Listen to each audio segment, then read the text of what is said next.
महाराज दशरथ की चिंता। भारत में एक अति प्राचीन नगरी है अयोध्या। इस नगरी को मनु के ज्येष्ठ पुत्र इक्ष्वाकु ने सरयू नदी के तट पर बसाया था। वैवस्वत मनु सूर्य वंश के आदि प्रवर्तक थे, अतः उनके पुत्र द्वारा बसाई गई इस नगरी को सूर्यवंशियों की नगरी कहा गया। सूर्यवंश में अनेक प्रतापी राजा हुए, जिनमें सत्यवादी हरिश्चंद्र, सगर, भगीरथ, दिलीप, रघुरज आदि के नाम उल्लेखनीय हैं। महाराज दशरथ सूर्यवंशी सम्राट रघु के पौत्र थे।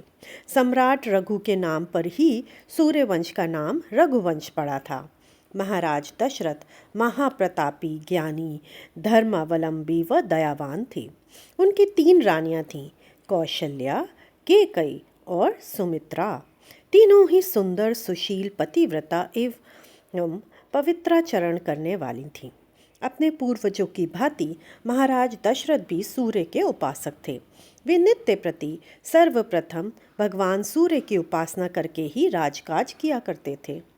अयोध्या नगरी सभी ओर से सुखी एवं संपन्न थी।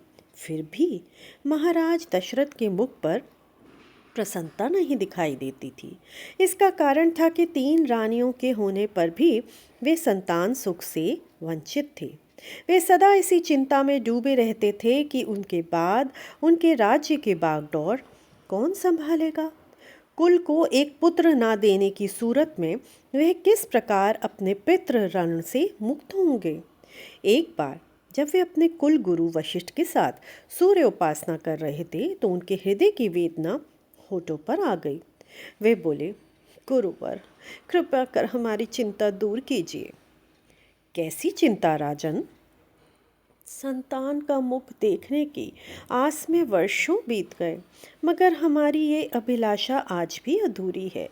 क्या हम निसंतान ही संसार से विदा हो जाएंगे? क्या सूर्यवंशियों का शासन अब अयोध्या से खत्म होना चाहता है? द्रवित स्वर में महाराज दशरथ ने कहा, ऐसी निराशा भरी बातें ना करो राजन। ईश्वर इतना कठोर नहीं है। सूर्य देव की कृपा से तुम्हें संतान सुख अवश्य मिलेगा। गुरु वशिष्ठ ने उन्हें दिलासा दिया। कब मिलेगा गुरुवर? कब आएगा वह शुभ दिन? व्यथित होकर दशरथ बोले, अब धीरे धीरे हम वृद्धावस्था की ओर बढ़ रहे हैं। राजन, इसका एक उपाय है।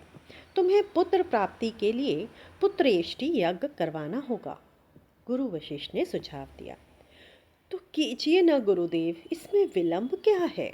अधीर होकर राजा दशरथ ने पूछा।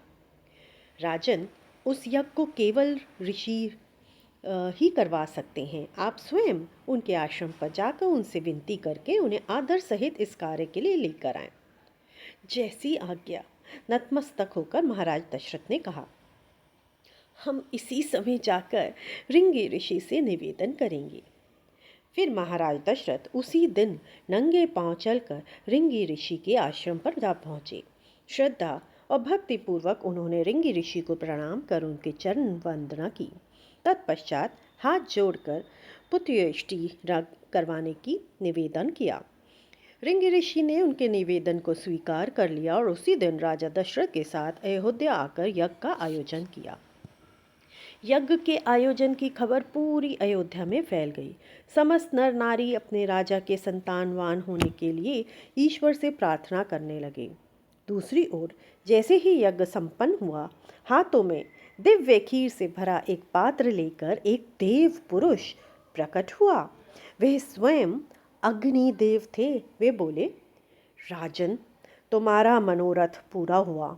तुम इस खीर के उचित भाग कर कर अपनी रानियों को खिला देना। परमपिता तुम्हारी मनोकामना अवश्य पूर्ण करेंगे। इधर राजा दशरथ ने दिव्य खीर का पात्र ग्रहण किया, उधर अग्निदेव अंतर्ध्यान हो गए। दिव्य खीर का पात्र एवं मनोकामना सिद्धि का वरदान पाकर राजा दशरथ की खुशी का ठिकाना न रहा।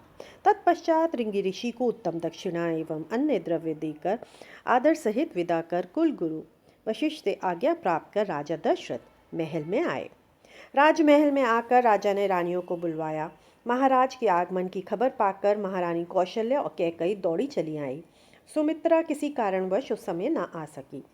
हर्षातिरेक में महाराज को रानियों ने खीर वितरित करने के अतिरिक्त दूसरी कोई बात ही नहीं सूझी। वे तो यही चाहते थे कि रानियां अति शीघ्र उस खीर का सेवन कर लें ताकि देववाणी भी शीघ्र सत्य सिद्ध हो।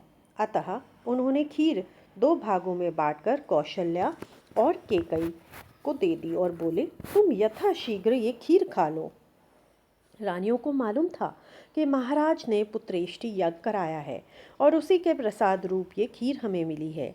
तभी उन्होंने सुमित्रा का ध्यान आया तो उन्होंने अपने अपने भाग में से आधा आधा भाग सुमित्रा के लिए निकाल दिया। उसी समय सुमित्रा ने वहां आकर अपने हिस्से के दोनों भाग खा लिए।